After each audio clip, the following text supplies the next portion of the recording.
وہ معزز تھے زمانے میں عامل قرآن ہو کر، وہ معزز تھے زمانے میں عامل قرآن ہو کر، ہم خوار ہوئے زمانے میں تارک قرآن ہو کر۔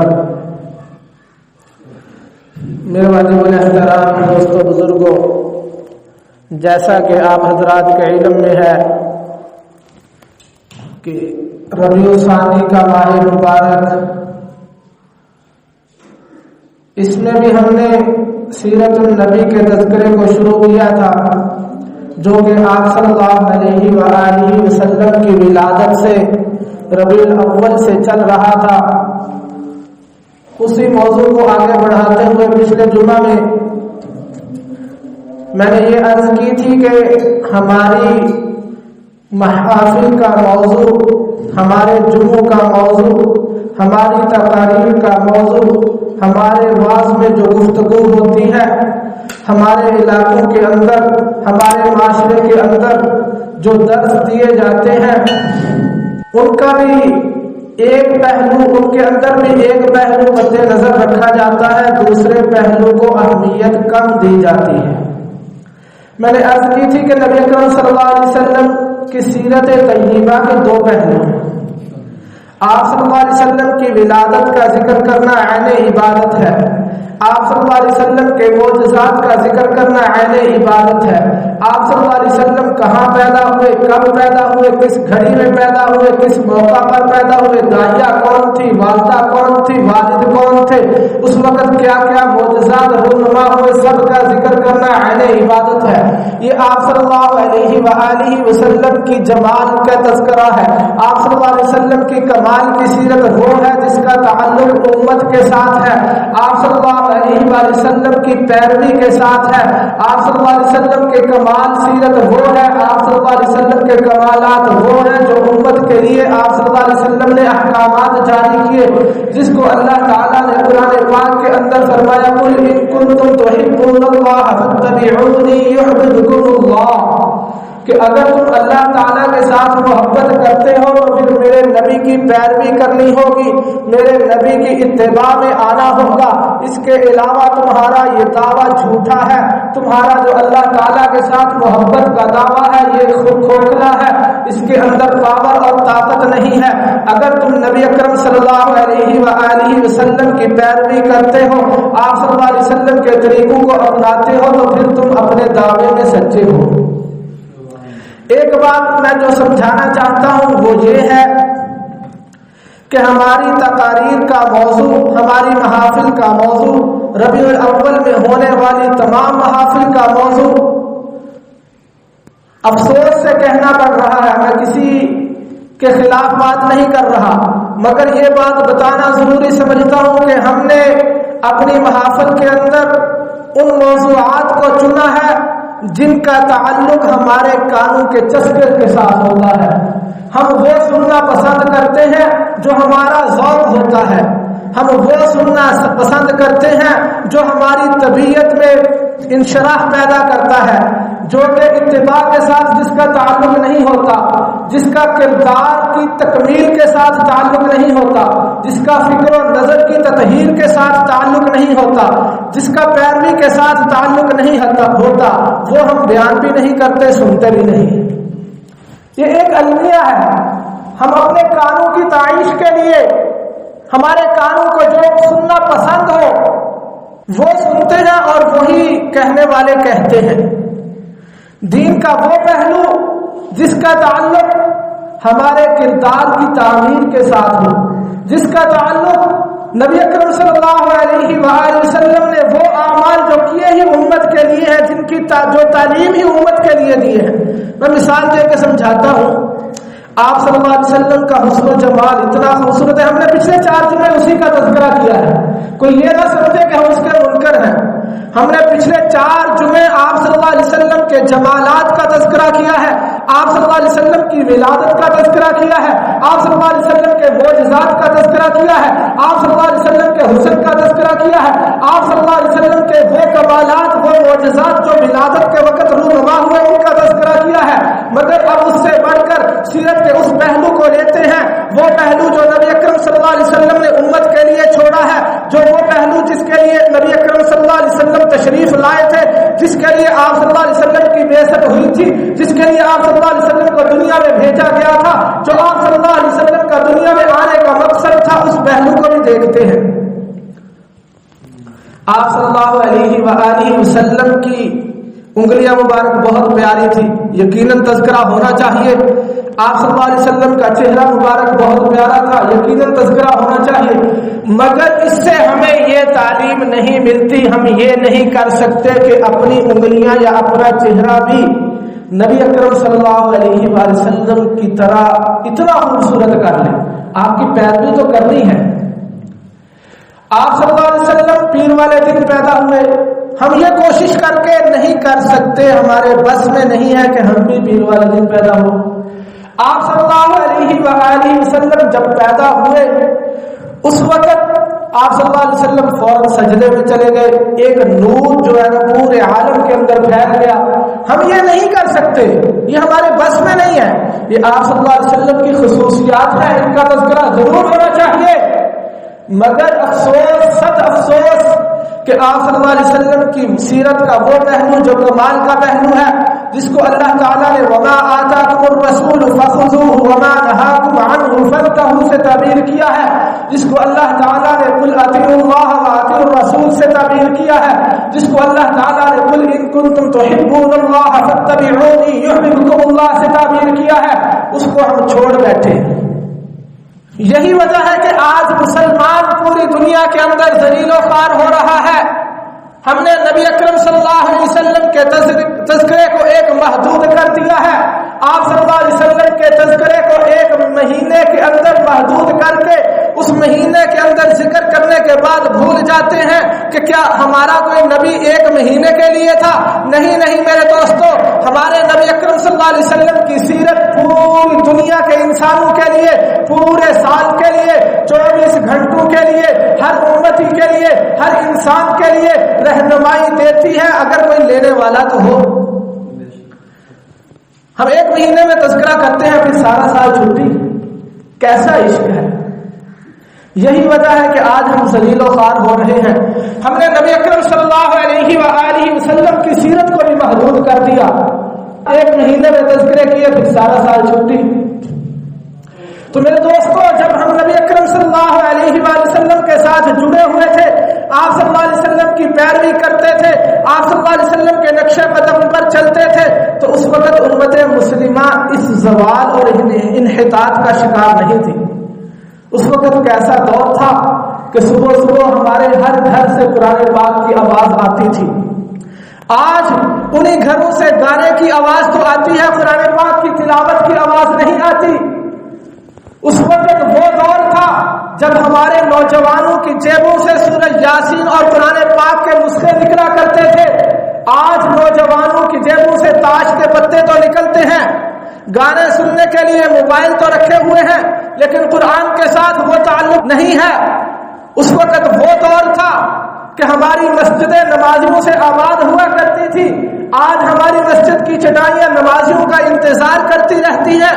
اس وقت وہ دور تھا ہمارے قرآن پاک مسلمان نوجوانوں اور بوڑھوں کی جھولیوں سے جدا نہیں ہوتے تھے، ہر وقت تلاوت ہوتی تھی۔ آج قرآن پاک الماریوں میں رکھے ہوئے ہیں، مٹی پڑ چکی ہوتی ہے، ہم اس کو مہینوں تک نہیں دیکھتے۔ فیس بک تو روزانہ دیکھتے ہیں اور واٹس ایپ پہ روزانہ ٹائم دیتے ہیں، روزانہ اس کو ریڈنگ کرتے ہیں، پڑھتے ہیں، دیکھتے ہیں، مگر قرآن پاک کو ہاتھ لگانے کے لیے، پڑھنے کے لیے ہمارے پاس ٹائم نہیں ہے۔ اس وقت وہ دور تھا ہمارے نوجوان صلاح الدین ایوبی کا کردار ادا کیا کرتے تھے۔ آج کے نوجوان کو شاید پتہ ہی نہ ہو کون ہے صلاح الدین ایوبی۔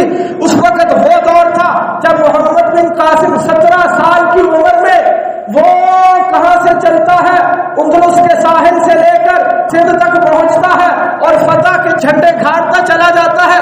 آج کے 17 سال کے نوجوان کو اپنے سپہ سالاروں کے نام تک یاد نہیں ہے، جو کمانڈر تھے ان کی سیرت کا پتہ ہی نہیں ہے۔ ہمیں غیروں کا تو پتہ ہے، غیروں کی تہذیب کے ہم دل داتا ہیں، ان کو تو ہم پڑھتے ہیں، دیکھتے ہیں، ان کے فلمیں ڈرامے دیکھتے ہیں، ان کے ہیروؤں کے اور ہیروئن کے نام یاد ہوتے ہیں، مگر مسلمانوں کے جو سپہ سالار تھے ان کے ناموں سے ہم واقف نہیں ہیں۔ یہ افسوس ہے۔ اور پھر جو دیندار سمجھے جاتے ہیں، معاشرے کا المیہ بیان کر رہا ہوں، جو دیندار سمجھے جاتے ہیں وہ بھی ایک محدود سطح پر، محدود پہلو میں، چند پہلوؤں کو مد نظر رکھتے ہوئے ہم نے دین کو اختیار کیا ہے، باقی ساری زندگی میں ہماری دین نہیں ہے۔ میرے دوستوں، وہ دور تھا کہ اقبال کے پاس ایک آدمی آیا، دیکھا کہ علامہ اقبال رحمت اللہ علیہ بیٹھے ہوئے اپنے کمرے میں بہت ساری کتابیں میز پر رکھی ہوئی ہیں اور ان کتابوں کے اوپر قرآن پاک بھی پڑا ہے، اور قرآن پاک کوئی غلاف کے اندر لپٹا ہوا نہیں ہے۔ آج ہماری طرح قرآن پاک کو ہم نے سمجھ رکھا ہے کہ شاید یہ اسی لیے آیا ہے کہ ہم نے اس کو چوم کر اور بہت اونچی جگہ پر احترام کے ساتھ رکھ دینا۔ یہ تو وہ بڑھیا والی بات ہوئی، بہت مشہور واقعہ ہے۔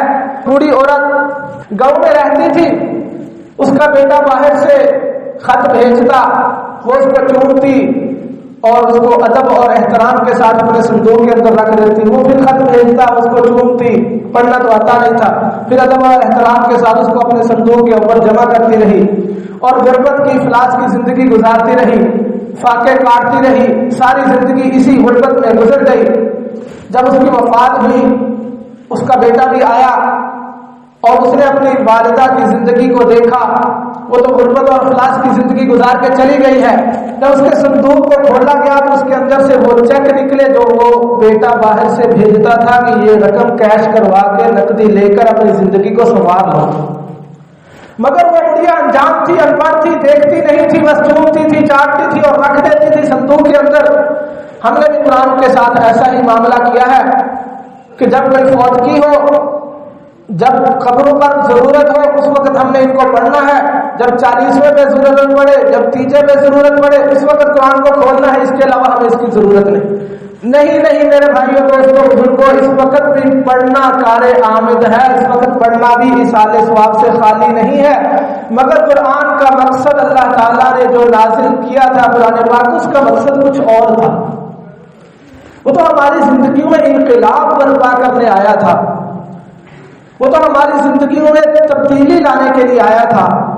کاش کہ ہم قرآن کو اس معیار پر پڑھتے، دیکھتے، سنتے اور ترجمہ اور تفسیر علماء سے پڑھتے تو آج ہماری زندگیاں ایسی نہ ہوتی جیسی ہم گزار رہے ہیں۔ ذلت کی زندگی گزار رہے ہیں مسلمان۔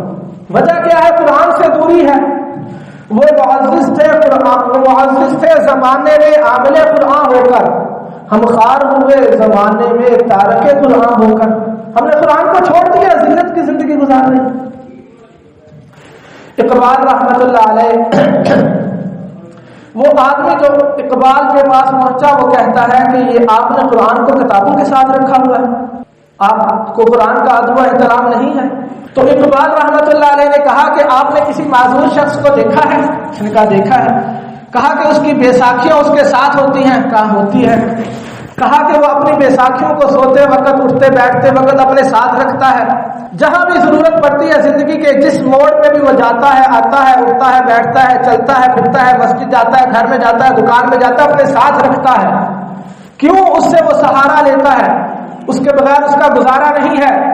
وہ سوتے وقت اٹھا کر ان کو لپیٹ پر، ان کو غلاف چڑھا کر اوپر اونچی جگہ پر نہیں رکھ دیتا۔ اسی طرح جیسے اس کا گزارا ان بیساکھیوں کے علاوہ نہیں ہے کسی بھی محتاج شخص کا، معذور شخص کا، ایسے ہی ہم قرآن کے محتاج ہیں۔ ہمارا بھی گزارا قرآن کے بغیر نہیں ہے۔ ہمیں ہر پہلو میں، ہر موڑ پر، ہر شعبے میں قرآن سے رہنمائی لینی پڑے گی۔ اگر نہیں لیں گے تو ہم ہی ذلیل و خوار ہوں گے۔ قرآن اس لیے نہیں آیا تھا کہ ہم اس کو لپیٹ کر، چوم کر، چاٹ کر، غلاف میں لپیٹ کر اوپر اونچی جگہ پر رکھ دیں، بلکہ اس لیے آیا تھا کہ ہم اس کو پڑھتے، اس پر عمل کرتے اور اپنی زندگی کو سنوارتے۔ صحابہ کرام اس کو زندگیوں میں لے کر آئے، اللہ تعالیٰ نے ان کا ذکر قرآن میں کیا۔ آج ہم ان کے تذکرے شوق سے، ذوق سے کرتے ہیں۔ حضرت سعد بن ابی وقاص رضی اللہ تعالیٰ لشکر لے کر جا رہے ہیں، بیت المقدس کو فتح کرنے کے لیے جا رہے ہیں۔ آپ کو پتا ہے کہ کہ حضرت عمر فاروق رضی اللہ تعالیٰ عنہ کے دور میں بیت المقدس دوبارہ فتح ہوا اور اللہ تعالیٰ نے ایسی فتح عطا کی کہ بغیر جنگ کے اللہ تعالیٰ نے فتح کروا دیا. وہ صحابہ کرام کا ایمان بنا ہوا تھا، ہماری طرح کا ایمان نہیں تھا، ہماری طرح کے دعوے نہیں تھے کہ آج ہمارے ایمان کا معیار اتنا گر چکا ہے کہ ہم دعوے تو بہت بلند بانگ کرتے ہیں اور بہت اونچے دعوے ہیں مگر کردار سے خالی ہیں. یہ ہماری خود فریبی ہے. کب تک ہم اپنے آپ کو فریب دیتے رہیں گے، اپنے آپ کو دھوکہ دیتے رہیں گے؟ ہم نعرے لگاتے ہیں، لگانے چاہیے کہ غلامی رسول میں موت بھی قبول ہے، اور ہر مسلمان کا یہی عقیدہ اور ایمان ہونا چاہیے کہ غلامی رسول میں موت بھی قبول ہے، عشق رسول میں موت بھی قبول ہے. میرا ایک سوال ہے، کیا عشق رسول میں صرف موت ہی قبول ہے؟ عشق رسول میں صبح بستر کو چھوڑ کر نماز کے لیے آنا قبول نہیں ہے؟ عشق رسول میں، غلامی رسول میں نبی اکرم صلی اللہ علیہ وسلم کا مبارک چہرہ داڑھی قبول نہیں ہے؟ عشق رسول میں سچ بولنا قبول نہیں ہے؟ عشق رسول میں گھروں سے بے پردگی کو چھوڑنا یہ قبول نہیں ہے؟ عشق رسول میں دھوکہ دہی کو چھوڑنا یہ قبول نہیں ہے؟ عشق رسول میں زناکاری کو، چوری کو چھوڑنا یہ قبول نہیں ہے؟ عشق رسول میں نمازیں پڑھنا کیوں قبول نہیں ہے؟ غلامی رسول میں ہمیں صرف موت ہی کیوں قبول ہے؟ کیا وجہ ہے؟ یہی وجہ ہے کہ ہمارے ایمان کا معیار جو ہونا چاہیے تھا وہ نہیں ہے. ہم اپنے دعووں کے اندر کھوکھلے ہیں. اگر میں یہ لفظ کہوں تو جھوٹ نہیں ہے کہ ہم اپنے دعووں کے اندر جھوٹ بولتے ہیں. ہم دھوکہ دینا چاہتے ہیں نبی اکرم صلی اللہ علیہ وسلم کو کہ ہمیں عشق رسول میں موت بھی قبول ہے، غلامی رسول میں سب کچھ قبول ہے مگر نماز قبول نہیں ہے. کیسا ہمارا ایمان ہے، کیسا ہمارا عشق ہے کہ معشوق کے حکم کو پورا کرنے کے لیے تیار نہیں ہے. وَمَا آتَاكُمُ الرَّسُولُ فَخُذُوهُ وَمَا نَهَاكُمْ عَنْهُ فَانْتَهُوا. اللہ تعالیٰ تو قرآن میں کہہ رہے ہیں کہ نبی اکرم صلی اللہ علیہ وسلم جو تمہیں دے وہ لے لو، بلا پوچھنا لے لو، اور جس چیز سے منع کرے منع ہو جائے. کیا ہم اپنے کردار کا جائزہ لے کر دیکھیں، صبح سے لے کر شام تک کتنے ایسے افعال اور کام کرتے ہیں جس سے نبی اکرم صلی اللہ علیہ وسلم کو تکلیف پہنچتی ہوگی، نبی اکرم صلی اللہ علیہ وسلم کا دل دکھتا ہوگا، نبی اکرم صلی اللہ علیہ وآلہ وسلم کی نافرمانی ہوتی ہوگی. کیا ہمارے بازاروں سے جھوٹ اور خیانت ختم ہو گئی ہے؟ کیا ہمارے گھروں کے اندر سے ابھی تک گانے کی آوازیں نہیں آ رہی جو کہ تلاوت کی آوازیں آنی چاہیے تھی؟ کیا مسلمان سارے کا سارا معاشرہ نمازی بن چکا ہے؟ کیا مسلمان جھوٹ کو چھوڑ چکا ہے، زنا کو چھوڑ چکا ہے؟ ہمارے کاروبار اسلامی نہج پر طے ہو رہے ہیں. ہر طرف شیطنت کا راج ہے. ہمارے گھر کی چار دیواری سے لے کر پارلیمنٹ کی چار دیواری تک ہر طرف شیطان کے ڈنکے بج رہے ہیں. بے پردگی کا راج ہے. کھلے عام بازاروں کے اندر بے پردگی ہو رہی ہے اور مسلمانوں کا خون چوس رہا ہے اور ان کی عزتیں پامال کرنے کے لیے ہر وقت کوشاں ہے. یہ کیسی زندگی ہے، کیسی غلامی ہے کہ ہماری غلامی کے اندر، ہمارے عشق رسول کے اندر اتنا بھی دم نہیں ہے کہ ہم صبح سویرے فجر کی اذان ہو، جب مؤذن حی علی الصلاۃ حی علی الفلاح کی پکار دیتا ہو اور اللہ تعالیٰ کا بلاوا آتا ہو، نبی اکرم صلی اللہ علیہ وسلم ہمیں بلاتے ہو، ہم آواز پر لبیک نہ کہیں، صرف دعوے لگائے اور بستر کو چھوڑ کر مسجد میں نہ پہنچے. بات یاد رکھو میرے بھائیوں، دوستوں، بزرگوں، اچھی طرح سے ذہن نشین کر لو. باتیں سخت ضرور ہو سکتی ہیں مگر حق ہے، سچ ہے.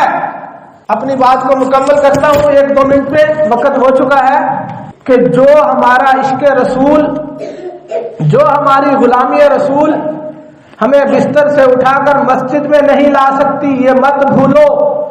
اس بھول میں نہ رہو کہ کل قیامت والے دن وہ قبر سے اٹھا کر ہمیں جنت میں پہنچا دے گی. جس عشق رسول میں، ہمارے عشق رسول میں، ہمارے دعووں کی بات کر رہا ہوں. عشق رسول بہت بڑی عبادت ہے، کرنا چاہیے.